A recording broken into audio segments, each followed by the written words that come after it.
Hey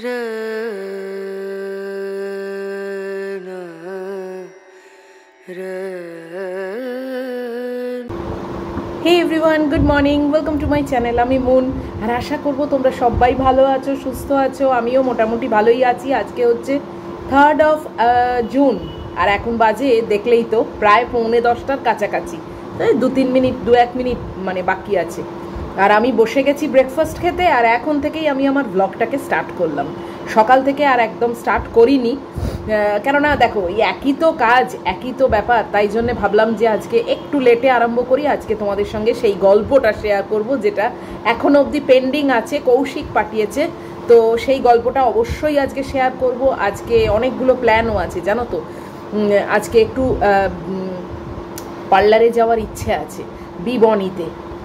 আমাদের এখানে parlour রয়েছে, কিন্তু আসলে কখনো যাইনি তো। আর তার থেকেও বড় কথা একটু মিয়ামোর যাওয়ার ইচ্ছে আছে। তো মিয়ামোর যদি যাই তাহলে মিয়ামোরের ওপরেই হচ্ছে বিবনী, তাহলে কেন বিবনীতে যাব না। এইখানটা রইল, নিশ্চয়ই সেরকম দরকার পড়লে যাব বা বাড়িতে ডেকে নেবো। বাট আজকে আমার ইচ্ছে আছে একটু মিয়ামোর যাব এবং ওপরে বিবনীতে যাব, আইব্রো করব। আর আরও একটা ব্যাপার হচ্ছে আজকে দুপুরের পর বিদিশা আসবে, তো সেইটার জন্যও আজকে নিশ্চয়ই খুব এক্সাইটেড আছি। কাছাকাছি থাকে, টুকটাক চলে এলে খুব ভালোই লাগে।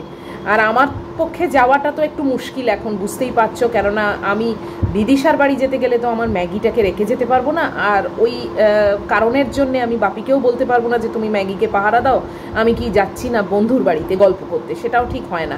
আর ম্যাগিকে নিয়ে যে যাব সেটাও একটু মুশকিলকর ব্যাপার তো বটেই।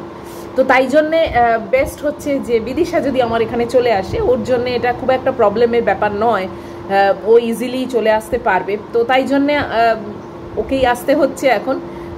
তো খুব মজা হবে, গল্প হবে, আড্ডা হবে। অবশ্য বেশিক্ষণের জন্য আজকে থাকবে না, ওর এমনি একটু কাজ আছে। তো যেই টুকটাক একটু আসবে, একটু ম্যাগিটাকে আদর টাদর করবে, একটু আমার সঙ্গে চা খাবে, বসে একটু আড্ডা মারবো, বাস, তারপরেও চলে যাবে। বলেছিলাম আজকে সকালে এসে লাঞ্চ করতে, বাট ওর ছেলের পরীক্ষা চলছে, ফাইনাল ইয়ার কলেজের, তো যে কারণে খুবই ইম্পর্ট্যান্ট মানে ক্রুশিয়াল টাইম এখন চলছে, তাই ওকে আর চাপ দিইনি, জোরও করিনি, কেননা ওর ছেলে বেরোবে যখন, তখন লাঞ্চ পিরিয়ড অলরেডি ওভার হয়ে যাবে। তো তাই জন্য এখন এই আবদারগুলো করাটা ঠিক না। তো পরীক্ষা টরীক্ষা হয়ে গেলে তারপর অবশ্যই একসঙ্গে লাঞ্চ তো আমাদের হবেই। তো এখন আমি যা ব্রেকফাস্ট নিয়ে বসেছি দেখতেই পাচ্ছ। এবার 11টার সময় বিবনী খোলে, বুঝেছো তো, সেটা জেনে নিয়েছি, মানে নেট থেকে জেনে নিয়েছি। তো 11টায় খোলে। এবার 11:30টার সময় মহিলা খাবে কি খাবে না কোনো গ্যারান্টি নেই। আমি ভাবছি 11টাতেই বাড়ির থেকে বেরোবো। যদি 11টায় বাড়ির থেকে বেরোই, এখান থেকে তো অত দূর মোড় পর্যন্ত যেতেই তো অ্যাটলিস্ট 10 মিনিটস লেগে যাবে। ওখান থেকে একটা রিক্সা করে চলে যাব আগে বিবনীর থেকে নামবো, নেবে মিয়ামোর যাব, মিয়ামোর থেকে সোজা রিক্সা করে আবার ব্যাক টু আমার বাড়ি। তো এইটাই প্ল্যান আছে, যতটা তাড়াতাড়ি করা যায়, কেননা ম্যাগিটাকে অনেক দিন পর একা রেখে যাচ্ছি। সেই গুড্ডি থাকাকালীন 2-3 দিন একটু প্র্যাকটিস করেছিলাম, বাট সেটাও কিন্তু নিচে ছিলাম আমরা। আর একদিন সেই আমাদের এখানে একটা নতুন স্টোর হয়েছে, সেটা দেখাতে গেছিলাম, তোমরা দেখেইছো ব্লগে। তো 3 দিন মানে অনেক আগে হয়ে গেছে, মহিলা সে সব গল্প ভুলেও গেছে। এখন আজকে কি করবে না করবে, এবার দেখো এরকম করে না আমিও বড্ড আটকে পড়েছি। মানে বাড়ির থেকে না বেরোলে কি হয় না, একটা কিরকম জেলখানা টাইপের মনে হয় না, যেন মনে হয় আমাকে কেউ আটকে রেখেছে, আর আমি একদম পারি না। তো তাই ভাবলাম একটু মনের জোর আমার রাখতে হবে। ও হয়তো ঠিকই থাকবে, একটু চেঁচাবে, একটু কাঁদবে, তারপর ঠিক থাকবে। আমি বেশি মানে মন খারাপ করছি, আমার বেশি মনে হচ্ছে যেন মেয়েটাকে একা রেখে যাবো, আহারে অবলা প্রাণী, এটা আমার মনে হচ্ছে। কিন্তু দেখো আমি তো বেশি দূরে কোথাও যাচ্ছি না, মানে 1 আওয়ারের মধ্যে ডেফিনেটলি আমি ফিরে আসবো। তো একটু যদি নাও করি তাহলে তো আমারও চলে না, তাই জন্য একটু মনটাকে শক্ত করতেই হবে, করে একটু বেরোতেই হবে। আর ও তো নিজের বাড়ির মধ্যেই আছে, সমস্ত চেনা জায়গা সব কিছু, তো অসুবিধে হওয়ার কথা না। এবার আমাকে দেখতে পাবে না, কারুকে দেখতে পাবে না, সেটা তো নিশ্চয়ই একটা আছে। সেটা ক্ষণিকের একটুখানি হয়তো চেঁচাবে, চেঁচিয়ে ওই দরজার কাছে বসে থাকবে। ইন দ্য মিন টাইম আমি কাজ সেরে চলে আসবো। এরকম যদি 2-4 ক্ষেপ করি, ও নিশ্চয়ই সেটা অভ্যস্ত হয়ে যাবে যে হ্যাঁ মাম্মাম বেরোচ্ছে, আবার ফিরে আসছে। আর অনেকে তোমরা আমাকে হোয়াটসঅ্যাপে বা কমেন্ট বক্সে লিখেওছো যে তোমরাও তোমাদের এরকম বাচ্চাকে রেখে এদিক ওদিক যাও, ঘুরে আসো, তারপরে আবার দেখো যে বাড়িতে এলে ঠিকই থাকে। তো তাই আমিও ভরসা করে আজকে ফার্স্ট ট্রাইটা নেব। তো খাওয়া স্টার্ট করে দিলাম। খেতে খেতে তো আর গল্প বলতে পারবো না, খাওয়াটা শেষ করি তারপরে আমি তোমাদের গল্পটা পড়বো। গল্পটা পড়ে আজকে চান আমি এখন করবো না, কেননা চুল ভিজে থাকলে বেরোনো যায় না।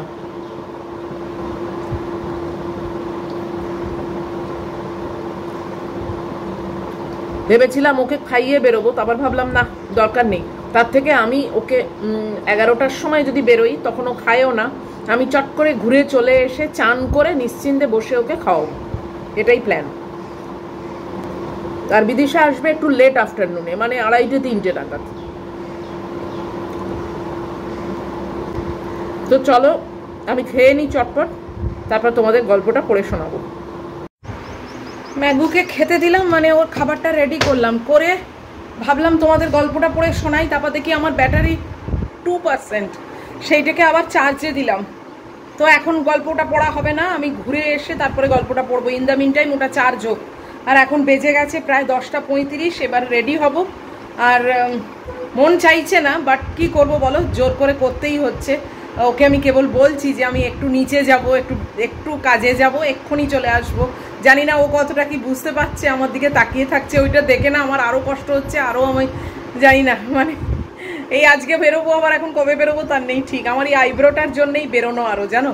আর হ্যাঁ, তোমাদেরকে বলতেই ভুলে গেছি, কালকে কিন্তু বিকেলবেলা 4:30 নাগাদ আরবানের সেই এসির লোক এসেছিল, যে পার্টটা কেনবার দরকার ছিল সেইটা কিনে নিয়ে এসে আমার এসিটাকে একদম সারিয়ে দিয়ে পুরো সার্ভিসিং করে পরিষ্কার পরিচ্ছন্ন করে দিয়ে গেছে।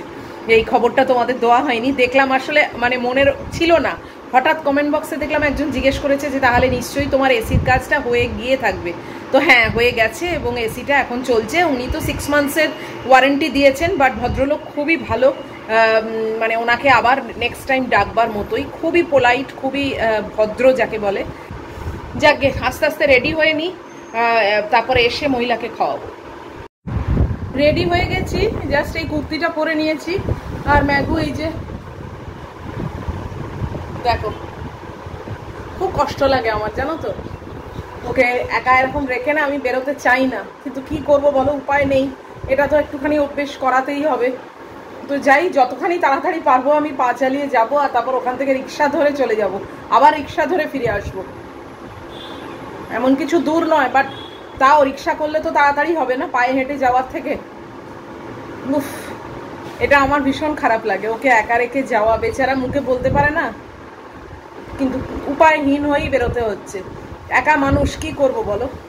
বেশি দূরে আমি তো থোড়ি যাচ্ছি, বেশি দূরে হলে বাপিকে বসিয়ে রেখে যাব, আমি পারবোই না যেতে। যাকে এখন বাজে হচ্ছে 11:15, আর এই মিনিট 5-7 পরে আমি বেরিয়ে যাব।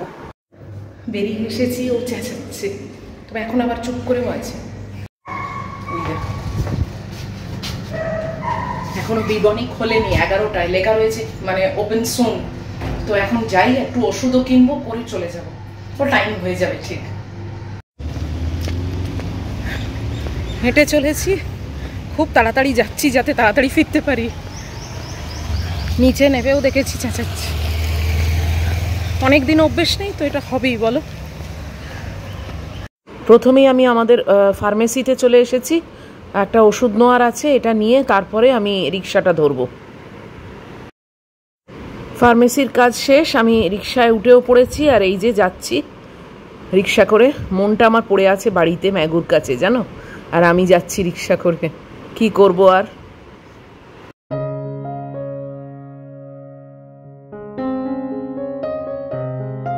এই যে সিঁড়ি দিয়ে আমি ফার্স্ট ফ্লোরে চলে এসেছি, মিয়া মোড়ের ওপরেই এটা। এই একটা ছোটোখাটো শপিং কমপ্লেক্স বলতে পারো। এখানে টুকটাক কিছু দোকান আছে, বেশিরভাগ দোকানই সবসময় দেখি বন্ধ। তো আমি যাচ্ছি বিবনির দিকে। তো বিবনিটা একদম এক্সট্রিম এন্ডে, ওই যে সামনে একদম দেখো বিবনি লেখা, একদম মানে বিবনি দিয়ে এই জায়গাটা ব্লক করা আর কি। বাস হয়ে গেল, আইব্রো আর ওষুধ কেনা দুটোই হয়ে গেছে। এবার নেক্সট হচ্ছে মিয়ামোড়, মিয়ামোড় থেকে বাড়ি চলে যাব। উফ, কতক্ষণ আর লাগলো বলো, কিন্তু মনটা পড়ে আছে আমার ম্যাগির কাছে, কিছু করার নেই, খুব তাড়াতাড়ি করছি। চলো, এই যে এই সিঁড়ি দিয়েই উঠেছিলাম, এটা দিয়েই নেমে আসছি তাড়াতাড়ি। এবার মিয়ামোড়টা সেরেই রিক্সায় উঠে পড়বো। এই মিয়ামোরে চলেও এসেছি। এই টাইমটায় না সব ফ্রেশ থাকে, এটাই ভালো লাগে আর কি, একদম ফ্রেশ সব এসেছে।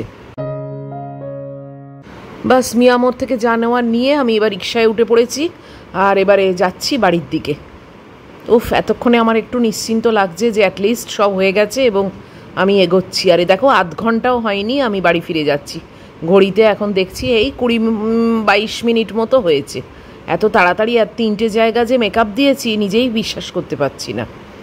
বিবনীটা আসলে সবে খুলেছিল তো একেবারেই ফাঁকা ছিল, আমিই গিয়ে বসে পড়েছি, তাই তাড়াতাড়ি হয়েও গেছে, ওয়েট করতেও হয়নি। এই যে আমাদের বাড়ির রাস্তায় চলে এসেছি, এই যে লিফটে ঢুকেও পড়েছি। দেখি মহিলার গলার আওয়াজ কিন্তু পাচ্ছি না, জানো তো, তার মানে চুপচাপ বসেই আছে। এসে গেছি, চুপচাপ আছে।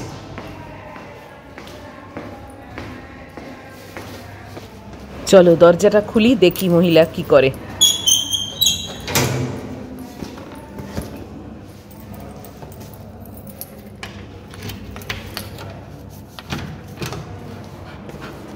বলে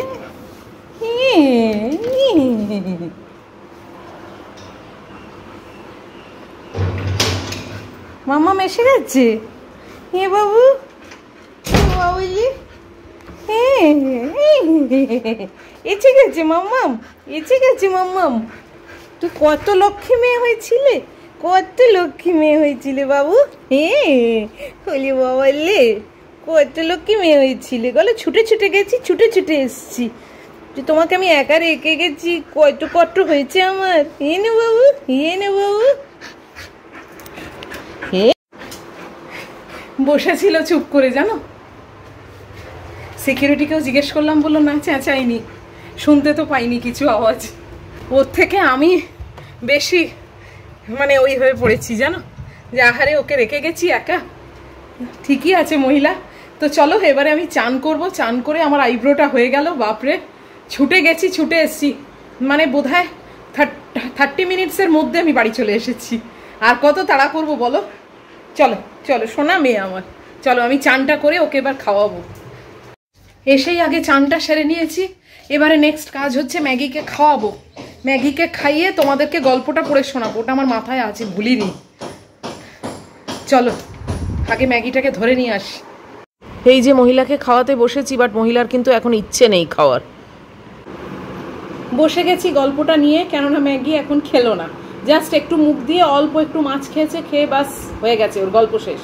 আসলে এতক্ষণ মানে একা ছিল একটা, জানি না হয়তো ওর কিছুই হয়নি, কিন্তু আমার এসব মেন্টাল ব্যাপার আমার মনে হচ্ছে, তো ওই জন্য একটু ছেড়ে দিয়েছি, একটু ঘোরাঘুরি করুক, তারপরে আবার আমি, এখন তো 12টা বাজতে 10, আবার একটু পরে ধরবো ফোন। তো চলো গল্পটা পড়ে শোনাচ্ছি, তোমরা শোনো। এই গল্পটা পাঠিয়েছে, আবারও বলছি, আমাদেরই পরিবারের কৌশিক।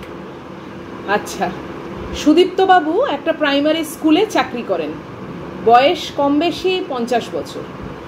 একদিন শহরে একটি কাজে এসে এক অভিজাত রেস্টুরেন্টে দুপুরের খাবার খেতে বসেছিলেন। টেবিলে ভাত, তরকারি, স্যালাড চমৎকার সাজিয়ে দেওয়া হয়েছে। পোলাও, বিরিয়ানি নয়, সাদা ভাতই তার বেশি পছন্দ। আর চামচ নয়, হাত দিয়ে খেতেই স্বাচ্ছন্দ্য বোধ করেন তিনি খাওয়ার মুখে তুলবেন এমন সময় তার চোখ পড়ল রেস্টুরেন্টের কাঁচের দেয়ালের দিকে। দেখলেন কাঁচের দেয়ালের ওপাশে 5-6 বছর বয়সী একটি হতদরিদ্র মেয়ে বিষণ্ণ চোখে রেস্টুরেন্টের কাস্টমারদের খাওয়া দেখছে। মেয়েটির শুকনো মুখ দেখে বোঝা যায় দুপুরে তার খাওয়ার জোটেনি, সকালেও কিছু খেয়েছে বলে মনে হয় না। সুদীপ্তবাবু খাবার মুখে না তুলে হাতে ইশারা করে মেয়েটিকে ডাকলেন। মেয়েটি প্রথমে বুঝতে পারেনি তাকে ডাকছে, কারণ কোনো রেস্টুরেন্টের কোনো কাস্টমার কোনো দিন তাকে ভেতরে তো ডাকেনি, তাই শুরুতে ভাবলো তাকে নয়, বোধহয় অন্য কাউকে ডাকছে। কিন্তু খানিক পর যখন সে বুঝতে পারলো রেস্টুরেন্টের ভেতরের এই মানুষটা তাকেই ডাকছে, তখন গুটি গুটি পায়ে রেস্টুরেন্টের ভেতরে প্রবেশ করলো। মেয়েটির মাথায় তেলহীন এলোমেলো চুল, গায়ে ময়লা ছেঁড়া ফ্রক, খালি পা দুটি ধুলোয় ভর্তি। মেয়েটি ভয়ে ভয়ে সুদীপ্তবাবুর টেবিলের কাছে এগিয়ে এলো। রেস্টুরেন্টের অন্যান্য কাস্টমাররা কিছুটা অবাক হয়ে মেয়েটিকে দেখছেন। এমন একটা ঝকঝকে রেস্টুরেন্টে এই রকম ময়লা ছেঁড়া জামা ধুলো ভর্তি পা কোনো বাচ্চা মেয়ে ঢুকে পড়বে এটা তারা আশা করেননি। কোনো কোনো কাস্টমারের চোখ স্পষ্ট বিরক্তিতে ভরা, যেন তাদের খাওয়াটাই নষ্ট হয়ে গেল। তাদের একজন রেস্টুরেন্টের এক বেয়ারাকে ডেকে বললেন, তোমাদের এখানে সিস্টেম বলে কি কিছু নেই নাকি? ভিখারি ভেতরে ঢোকে কি করে? বেয়ারাটি অপরাধীর স্বরে বলল, স্যার আমরা খুবই দুঃখিত, আমরা নিজেরাও অবাক হয়েছি, কারণ এই ধরনের ঘটনা আগে কখনো ঘটেনি, আমরা এখনই ব্যবস্থা নিচ্ছি। বেয়ারা ক্রুদ্ধ চোখে বাচ্চা মেয়েটার দিকে ছুটে এলে মেয়েটি ভয় পেয়ে যায়। বেয়ারা মেয়েটির কাছে এসে কিছু বলার আগেই সুদীপ্তবাবু বেয়ারাটিকে থামালেন। তারপর ভারী গলায় বললেন, মেয়েটি এখানে ভিক্ষা করতে আসেনি, তাকে আমি ডেকেছি, তোমাদের কোনো আপত্তি আছে? বেয়ারাটি হেসে বলল, স্যার মেয়েটিকে আপনি ডেকেছেন এটা বুঝতে পারিনি, আমরা ভেবেছিলাম ও বোধহয় হুট করে ঢুকে পড়েছে, ভুল বোঝাবুঝির জন্য আমরা দুঃখিত। বেয়ারা চলে গেলে মেয়েটির মুখের ভীত ভাব অনেকখানি দূর হলো, তবে পুরোপুরি দূর হয়নি, কারণ এমন চিকচাক রেস্টুরেন্টে সে কখনো ঢোকেনি। অনেকেই যে তাকে দেখে অসন্তুষ্ট হয়েছেন এটা সে বুঝতে পেরেছে। সুদীপ্তবাবু মেয়েটির দিকে তাকিয়ে নরম স্বরে বললেন, দুপুরে খেয়েছো? জড়সড় মেয়েটি মাথা নেড়ে না বলল। সুদীপ্তবাবু তার টেবিলের ওপাশে চেয়ার দেখিয়ে বললেন, বসো এখানে।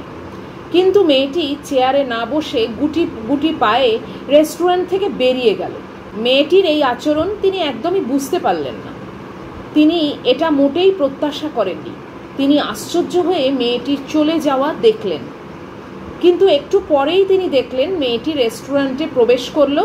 তবে সে একা নয়, তার সাথে রয়েছে বছর 3 একটি ছেলে, খালি গা খালি পা, পরনে ছেঁড়া প্যান্ট। সুদীপ্তবাবুর কাছে এসে মেয়েটি আলতো স্বরে বলল, আমার ছোট ভাই। তিনি মুগ্ধ হয়ে গেলেন ছোট মেয়েটির ভাইয়ের প্রতি ভালোবাসা দেখে। ভাইকে রেখে সে একা খাবে না, তার চোখ ভিজে গেল। কোনো রকমে নিজেকে সামলালেন, 2 ভাই বোনের দিকে তাকিয়ে বললেন, তোমরা বসো। সুদীপ্তবাবুর টেবিলের সামনে চেয়ারে দুটোতে তারা বসলো। তারা শঙ্কিত চোখে এদিক সেদিক তাকাচ্ছে। সুদীপ্তবাবু বললেন, কি খাবে তোমরা? মেয়েটি আড়ষ্ট হাতে ওনার প্লেটের খাবারের দিকে ইঙ্গিত করলো, অর্থাৎ তিনি যা খাচ্ছেন তারাও তাই খাবে। সুদীপ্তবাবু বেয়ারাকে ডেকে 2 ভাই বোনকে একই খাবার দিতে বললেন। খানিক পর ওদের খাবার এলে 3 জনে একসাথে খেতে শুরু করলো। তিনি খাচ্ছেন আর চোখে 2 ভাই বোনকে দেখছেন। ছোট ভাই নিজে হাতে ঠিকভাবে খেতে পারে না, মেয়েটি তাই নিজের হাতে ছোট ভাইকে খাইয়ে দিচ্ছে। মেয়েটি নিজে একবার খাচ্ছে আর একবার ভাইয়ের মুখে তুলে দিচ্ছে। দৃশ্যটি দেখে সুদীপ্তবাবুর চোখ আবারও ভিজে গেল। এবারও তিনি নিজেকে সামলালেন। খাওয়া শেষে তিনি মেয়েটিকে জিজ্ঞাসা করলেন, তোমাদের বাড়িতে কে কে আছে? মেয়েটি কি নিচু স্বরে বলল, মা। তোমাদের বাবা? মেয়েটি মাথা নেড়ে বলল, নেই। কেন নেই তিনি এই প্রশ্ন করলেন না। তিনি ধারণা করতে পারলেন হয় ওদের বাবা মারা গেছে, নয়তো আর একটা বিয়ে করে ওদের ফেলে চলে গেছে। এসব পথ শিশুদের পরিবারে এমনই তো হয়, মাই কঠোর পরিশ্রম করে সন্তানদের বাঁচিয়ে রাখে। তিনি বেয়ারাকে ডেকে 1 প্যাকেট খাবার পার্সেল করে দিতে বললেন। তারপর প্যাকেটটি মেয়েটির হাতে তুলে দিয়ে বললেন, এটা তোমাদের মায়ের জন্য। মেয়েটি ধীরে হাত বাড়িয়ে খাবারের প্যাকেটটা নিল। এরপর 2 ভাই বোন আস্তে আস্তে হেঁটে রেস্টুরেন্ট থেকে চলে যেতে লাগলো। মেয়েটির এক হাতে খাবারের প্যাকেট আর অন্য হাত ছোট ভাইয়ের কাঁধে। কি যত্ন করেই না মেয়েটি ছোট ভাইয়ের কাঁধ ধরে রেখেছে, যেন আশেপাশে যারা তাদের দেখে অখুশি হয়েছিলেন তাদের রাগ থেকে ছোট ভাইকে বাঁচানোর জন্য এইভাবেই সে ধরে রেখেছে। একটু পরেই তার কাছে খাবারের বিল এলো। বিলের দিকে তাকিয়ে তিনি আর নিজেকে সামলাতে পারলেন না। এতক্ষণ আটকে রাখা চোখের জল এবার ঝরঝর করে পড়তে লাগলো। বিলের কাগজে কোনো সংখ্যা নেই, শুধু লেখা আছে, মানবতা অমূল্য, এর দাম নির্ধারণ করব এমন ক্ষমতা আমাদের নেই। স্যার আপনাকে ধন্যবাদ। কেমন লাগলো বলো গল্পটা? কৌশিককে অনেক ধন্যবাদ এরকম একটা অসাধারণ গল্প শেয়ার করবার জন্যে। তবে ওর মারফত জানতে পেরেছি এটা কৌশিকের দিদি কৌশিককে ফরওয়ার্ড করেছে। তো কৌশিকের দিদির উদ্দেশ্যেও বলবো যে অনেক অনেক ধন্যবাদ। আপনি এই এত একটা ভালো গল্প, এত একটা কি বলবো সেন্টিমেন্টাল ইমোশনাল গল্প ভাইকে শেয়ার করেছেন এবং তার মাধ্যমে আমি পেয়েছি এবং আমার মাধ্যমে আমার গোটা পরিবার এই গল্পটার সাক্ষী রইল আজকে। তো তোমরা অবশ্যই কমেন্ট বক্সের মাধ্যমে জানাবে যে তোমাদের কেমন লাগলো। আমার তো বেশ মন ছুঁয়ে গেছে এবং এখনকার দিনেও এই রকম যে লোক আছে সেটা আর একবার এই গল্পর মাধ্যমে ফুটে উঠল। কেননা চারিপাশে যারা রেস্টুরেন্টে বসেছিল, যারা বিরক্ত প্রকাশ করেছিল এবং যারা কটূক্তি করেছিল, সেই মানুষের সংখ্যাই কিন্তু হামেশাই আমরা দেখতে পাই। এই রকম মানুষ সত্যি খুব কমই চোখে পড়ে এবং আজকে গল্পের মধ্য দিয়ে আমরা এরকমই একটা মানুষের পরিচয় পেলাম। হয়তো তাকে আমরা পার্সোনালি চিনতে পারলাম না, হয়তো তাকে আমরা জানতেও পারলাম না কোনো দিন, কিন্তু গল্প হলেও তো সত্যি হয়, তাই না? নিশ্চয়ই এরকম সুদীপ্তবাবুর মতো অনেক মানুষ আছেন আনাচে কানাচে কোথাও না কোথাও, যাদের হয়তো কোথাও কোনো দিন আমরা দেখে ফেলবো বা কোনো দিন আমাদের সামনে এরকম একটা ঘটনা ঘটবে এবং আমরা সেটা সাক্ষী থাকবো। অ্যাটলিস্ট আমি তো সেই আশা রাখি এবং খুব ইচ্ছে এরকম একজন মানুষের সঙ্গে কোনো না কোনো দিন পরিচয় হয়ে যাক। তো যাই হোক, এখন গল্পটা তোমাদের প্রতিশ্রুতি দিয়েছিলাম যে গল্পটা শোনাবো, কৌশিককেও বলেছিলাম যে গল্পটা আমি শেয়ার করব। তো কথা মতো আমি আজকে গল্প শেয়ার করে দিয়েছি। এইবার আমার নেক্সট কাজ হচ্ছে আমার ছোট মেয়েকে আবার ধরা, যাতে ও খেয়ে নেয়। কেননা ও খেয়ে নিলে না আমি অনেকটা রিলিফ হয়ে যাই এবং অনেকটা খালি হয়ে যাই, ঝাড়াঝাপটা হয়ে যাই। তো চলো এখন আবার ওর পেছনে একটু লাগি। এই যে সেকেন্ড টাইম ওকে আবার ধরে নিয়ে এসেছি, তবে এখন দেখছি ফুল ইন্টারেস্ট দিয়ে খেয়ে নিচ্ছে। দেখেছো, জল খাচ্ছে, আবার যেটুকু বাকি ছিল একটুখানি গুছিয়ে দিলাম, এটাও খেয়ে নিল। তো এখন প্রায় 1:20-25 মতো বেজে গেছে, 20-25 মতোই বলতে পারো। আর আমার খাওয়া দাওয়াও কমপ্লিট, খাওয়ার শ্যুট হয়ে গেছে, যেটা লাঞ্চ ভিডিও তোমরা ইটিং শো পাও, তো সেটাও কমপ্লিট। আর এখন ওয়েট করছি বিদিশা আসবে, ওর ছেলে পরীক্ষা দিতে বেরোলে তারপরে ও আসবে। বেশিক্ষণ বসবে না বললো, জাস্ট একটুখানি বসবে, একটু শরবত খাবে, ঠান্ডা শরবত খেয়ে ম্যাগুকে একটু আদর করে ও চলে যাবে। ওর একটু কাজ আছে আজকে আমি জানি, তো যে কারণে ওকে আজকে আর আটকাবো না। মানে ব্যস্ততা তো থাকেই, বলো, ওরকম জোর জবরদস্তি করলে তো হয় না, বুঝতে হয়, তাই না? তো তাই জন্যে ইচ্ছে না থাকলেও ওকে আজকে ছেড়ে দিতে হবে। তো দেখি, ও বললো আমি একটু পরেই বেরোচ্ছি। আর ও বেরোনো মানে ওর বাড়ি থেকে আমার বাড়ি মানে কতটুকু টাইম, একদম নিমেষেই চলে আসবে। ঠিক আছে, ও আসুক, তারপরে আবার তোমাদের সঙ্গে সেটা শেয়ার করবো। এখন বাজে 2:30, বিদিশা এইমাত্র এলো, মানে ইন্টারকমে ফোন এলো, তো এবারে আসবে। ম্যাগির উত্তেজনা দেখো, ও তো বুঝতে পারছে না কে আসবে, বাট এটুকু বুঝতে পেরেছে কেউ একজন আসবে। আমি বলেছি এক আন্টি আসবে যাকে তুমি চেনো, কি মাথা বুঝেছে জানি না, বাট ও এক্সাইটেড, জানে আসবে। এই আসবে কথাটাও খুব ফলো করে। এই যে দরজাটা খুলে দিয়েছি, ম্যাগিকে দেখো, ও আর মানে তর্স হইছে না, দেখবার জন্যে পাগল হয়ে গেছে যে কে আসছে, কে আসছে, কে আসছে। এই তো কি সুন্দর হাসি হাসি মুখ, এরকম স্মাইলিং ফেস না দেখলে হয়? হ্যাঁ, তো স্মাইলিং ফেসটা না দেখলে হয়? এসো, চলো চলো চলো চলো চলো চলো চলো। হ্যাঁ, চিনতে তো পেরেছে, খুব ভালোই চিনতে পেরেছে। কুচি কুচি কুচি কুচি কুচি। হ্যাঁ হ্যাঁ হ্যাঁ, হ্যালো। এই যে বিদিশা এসে গেছে, ম্যাগি খুব ভালোই চিনতে পেরেছে। ব্যাস, এই দেখো, ওর তো জায়গা ওই মাটিতে, যতই সোফা থাকুক যাই থাকুক। আগের দিন তো আমার উপর কি রাগ। ও আজকে ভাব হয়ে গেছে আমার, তো এসব মনে নেই। কেমন আছো বলো, কেমন আছো আগে বলো, আগে আমার দিকে তাকাও, তাকাও তাকাও, একটু হাসি হাসি করে তাকাও। হ্যাঁ হ্যাঁ, বলে বলে বলে বলে বলে আজ বলে। হ্যাঁ বাবা, হ্যাঁ বাবা, কেমন আছো? বিদিশা আগে থেকেই বলে দিয়েছে কিচ্ছু খাবে না, ওর তো কিছু খাবো না ব্যাপার। তাই জন্য দেখো, এই যে রুয়াবজা করে দিয়েছি, শুধু রুয়াবজাই না, এটা দেখাও।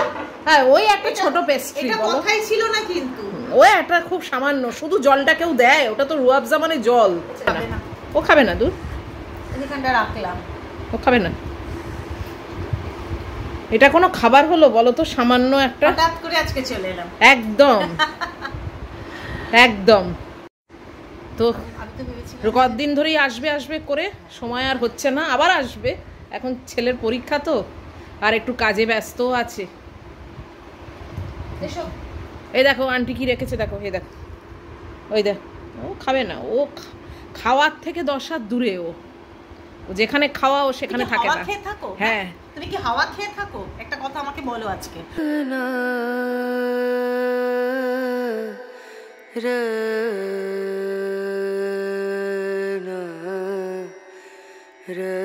আজকে বিদিশার একটু কাজ আছে বলে তাড়া চলে যাচ্ছে। দেখো এত তাড়াতাড়ি আমার ঠিক পোষালো না, আবার কিন্তু আসতে হবে। আবার আসবো।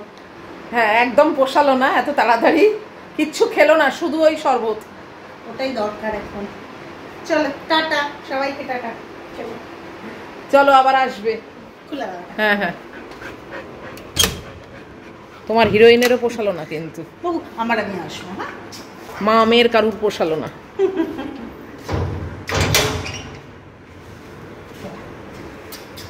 আবার একদিন আসবে কিন্তু, একেবারে টাইম নিয়ে। হ্যাঁ টাটা টাটা।